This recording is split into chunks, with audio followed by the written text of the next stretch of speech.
Welcome to Grandma's Wealth Wisdom with your hospitable hosts, Brandon and Amanda Neely. This is the only podcast for strategies to grow your wealth simply and sustainably, like Grandma used to. Without further ado, here are your hosts. Hi, I'm Brandon, and welcome to Grandma's Wealth Wisdom, where we help you build wealth Grandma would be proud of. And I'm Amanda. Thanks for joining us today. I have a question for you. What if you had a chicken that laid eggs but never hatched chicks or gave you a meal for breakfast? I would feel gypped. Yeah, I've never owned a chicken in my life, but I would be pretty mad. I have eaten a few. Right, in my yes. life. I would be pretty mad if every morning I went out and there were eggs there, but there were never chickens and I could never make an omelet for breakfast. There were maybe hollow shells of eggs. That'd be pretty sad. I'd be pretty mad, and I'd probably have that chicken for dinner one night after getting mad about it. Yeah, I mean, I really think having a chicken, you want to have some benefits of that chicken, not just, I mean, we're not having a cat here. Right. They don't make very good pets. Yeah, you don't cuddle with them. And even cats, you can pet a little bit. They'll let you cuddle with them sometimes, but not a chicken. Yeah. Don't eat your cats. Please don't. But how much do we do this sometimes with other things in our lives? For instance, a job that gives you a paycheck, but you're never able to get ahead. Now, Brandon and I have been entrepreneurs for a long time now. And we, in the entrepreneurial circle, we call a job a JOB, a just over broke. That's kind of where employers want to keep people, where you're getting the paycheck, but you're never able to actually get ahead because then you might leave that job. They want to keep you kind of hooked in that space. Maybe they eventually promise you a promotion, but that promotion might kind of be dangled in front of you like a carrot, that you stay there, but it hardly ever happens. Or it only happens every once in a while. So it's one example of how we have chickens that lay eggs and never hatch any. Or what about a home that you live in, but you never actually own very much of that home? Even if you're making your monthly mortgage payments every single month, couple days early maybe even, you're never,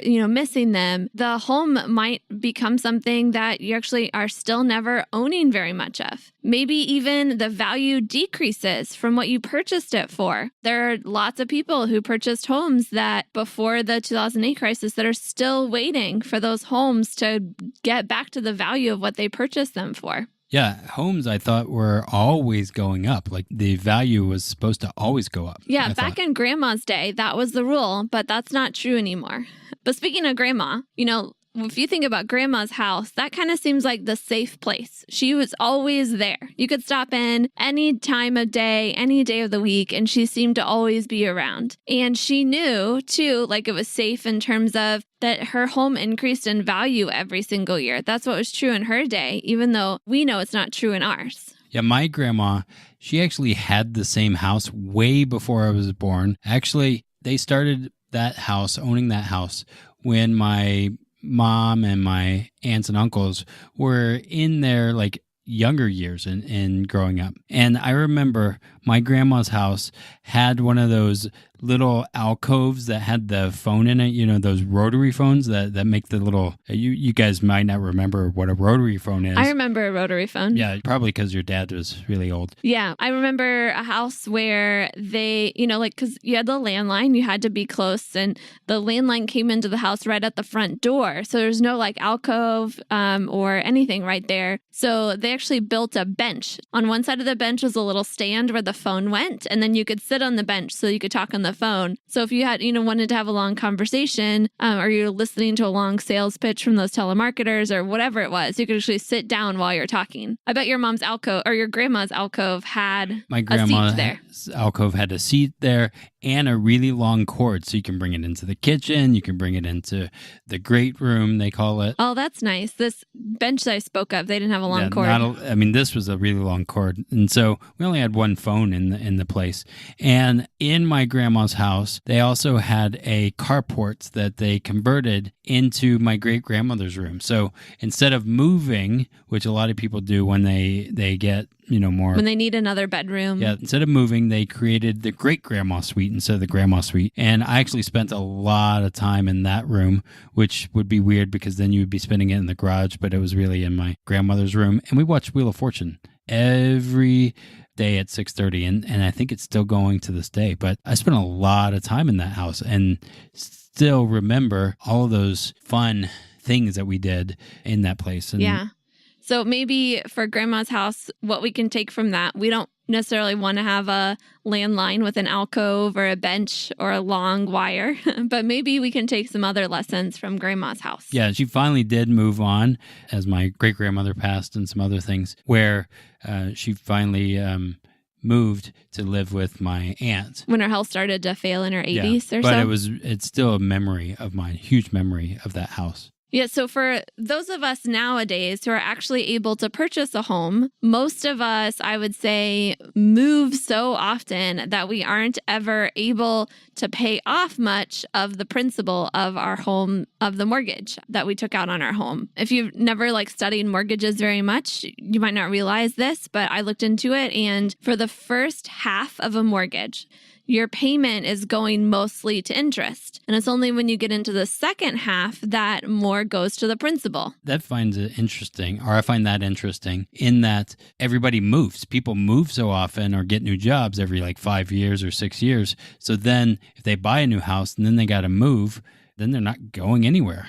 Yeah. So that means here's practically, if you usually get a 30-year mortgage, but you move more often than every 15 years, then you're paying more in interest every single year, even, after you've moved, and you're never actually creating an asset since the principal doesn't increase very much. So if you're moving within the first half of your mortgage, you're taking out a new mortgage, you're back in the first half, you continue to move and move and move, you're always staying in that first half where more of your money goes to your interest rather than to the principal. And this makes your home a liability rather than an asset.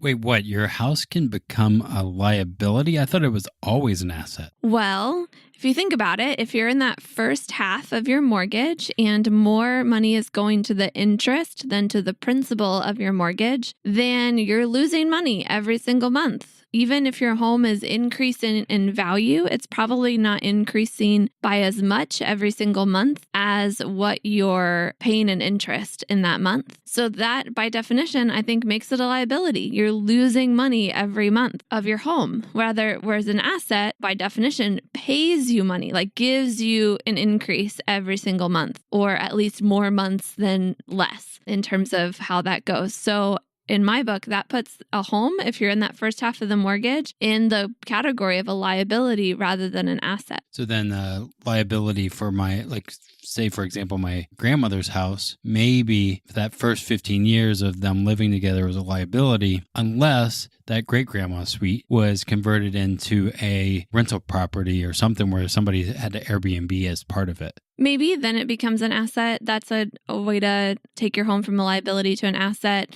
But still, if, the home's decreasing in value, the real estate market in your local area is having a rough time, then maybe you're still having the home on the asset or the liability side rather than the asset side. That's interesting. Yeah. I like that. No, I don't like it. It's just how it works. Yeah. So what about us now? So whether you have a mortgage or you're still renting, life might feel like the previous episodes, thinking about that hamster wheel of life, that we're on the spinning wheel and we can never get off of it. Life might feel like that we're that hamster. It feels almost impossible to get ahead. It's frustrating, right? Yeah, no matter what the status of your home is, many of us are still living paycheck to paycheck and can't figure out how to break that cycle. And if you're a millennial like me, you can't seem to figure out how to get ahead, how to break that paycheck to paycheck cycle, much less thinking about what you would do with your home.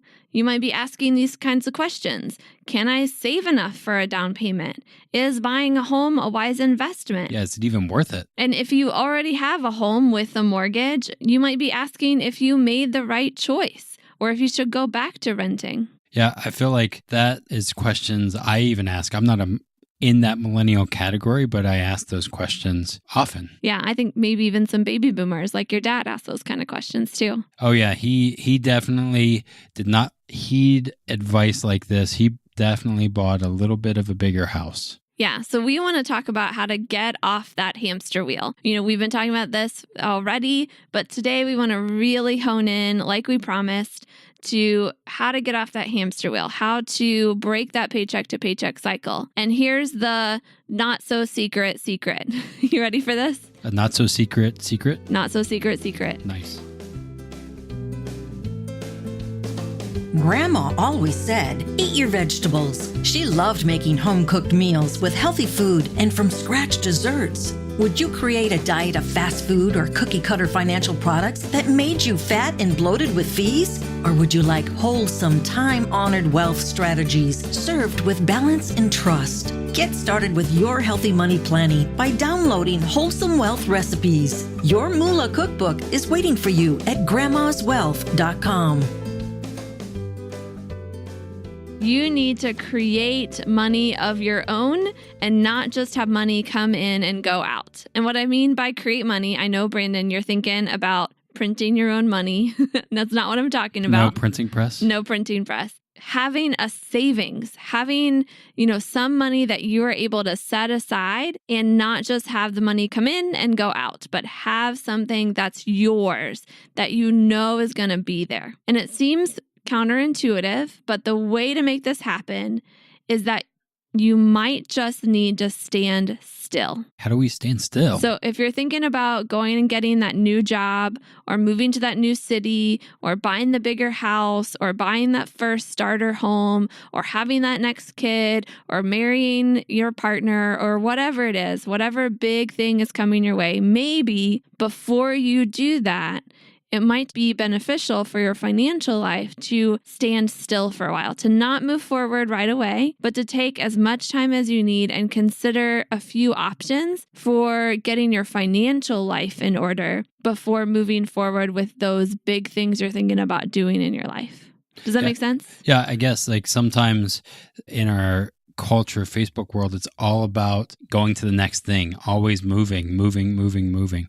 And in some aspect, staying simple, staying still for a little bit may help us build a better financial framework. Yeah. So we're going to give you a few options to consider. Again, these are just options to consider. We're not saying you should do one or the other. We're just saying think about these things as you're standing still trying to figure out your financial plan. So we're going to go through these kind of quickly. You can continue to do your research, continue to consider the options, but to keep the podcast short enough or whatever, we're going to go through them kind of quickly. So number 1, restructure your debt. In some specific situations, moving debt around or consolidating it might be an effective strategy to reduce your monthly payments, but still allow you to reduce your overall debt. So, not just having all this debt, but restructuring it, thinking through like, why do I have this and how do I make it simpler? How do I make it cleaner? How do I not have all of those fees? Yep.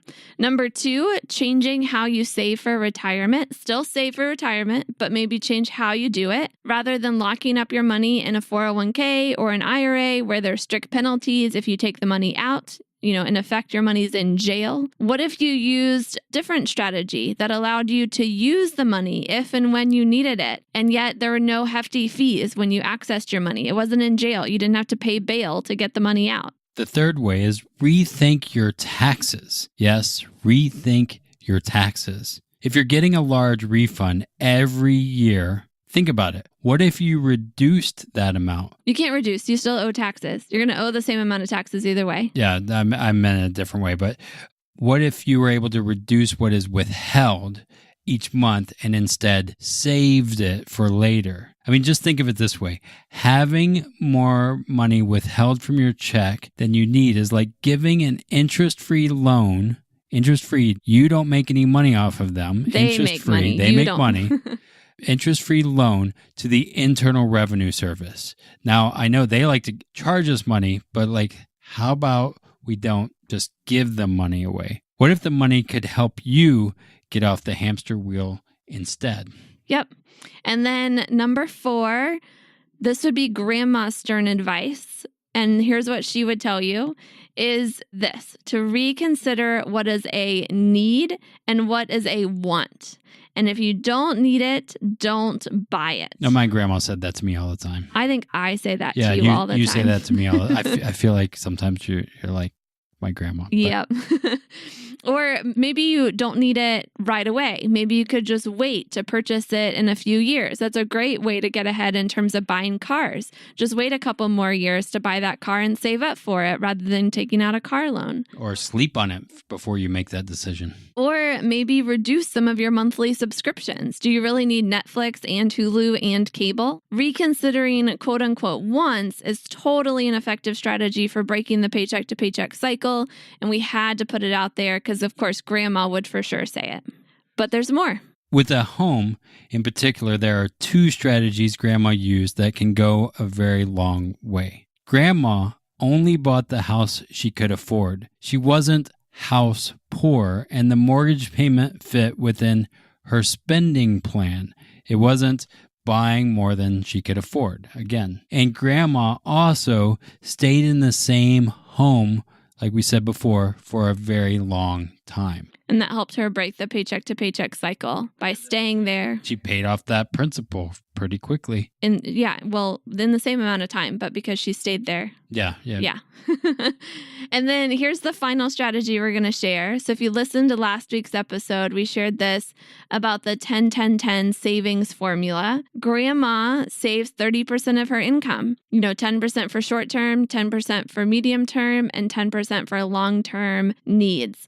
And this means quite a few things in terms of how that would help her break the paycheck to paycheck cycle, especially with her home. First of all, because she was saving up, she had the down payment that she needed, when she needed it. She had that 20%, maybe even more, as the down payment on her home, which meant that she didn't need PMI or private mortgage insurance. And when you have a really small down payment, usually typically less than 20%, they'll add this PMI, private mortgage insurance, onto your mortgage, which can be $100, $150 a month, depending on the value of your home, that you pay on top of the interest and the principal every single month. And they do this to protect the person giving you the mortgage. It's not to protect you. It's so that if you become disabled, you lose your job, you pass away, the bank, whoever gave you that mortgage, is still going to get their money back through this private mortgage insurance. So it's insurance against you dying. Right, but your family's not the beneficiary, just the mortgage company. They're going to get their money back. That's crazy. And she also can make repairs when needed because she saved that extra 10%. So there's that 10% towards short term, 10% towards the medium term. So then if, I don't know, the hot water heater breaks or the roof needs repaired. When the roof needs repaired. It's going to happen. She has that money. You're going to have to replace it at some point if you're living there for 30 years. I think my grandmother lived there for at least 50 years. So that means no HELOC or home equity line of credit that they're going to have to take out again to use to then do repairs. And then they just keep going down that cycle. Yeah. Yeah.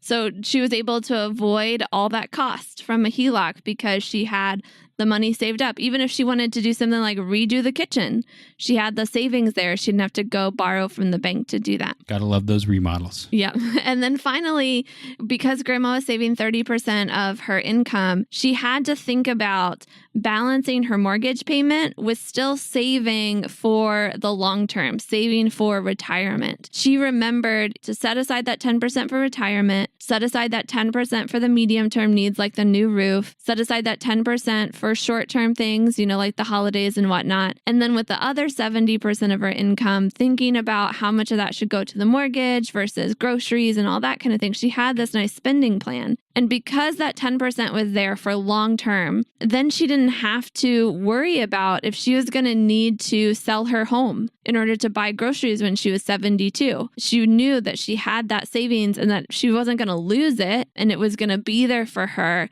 And so she was able to even stay in her home well. And I think with your grandma, in particular, Brandon, she stayed there until her 80s sometime when she had to go move in with family because of her health declining. She didn't have to worry about selling before she was ready to do that kind of thing in order to meet her basic needs, which, your home is one of those basic needs, but also food and water and medical expenses. With this 10-10-10 savings formula, it becomes a lot safer in terms of being able to stay in your home as long as you want. Yeah, I think that's was huge for her. So, and it really gave her a lot of freedom to be able to be ready whenever it was time to move in with my aunt. So can you take us home with a recap? Yeah, the biggest lesson here is that if you want your chickens to lay eggs that will hatch or will give you a nice omelet for breakfast, you'll find a way. In Grandma's language, where there's a will, there's a way. If you want to find a way to break the paycheck to paycheck cycle,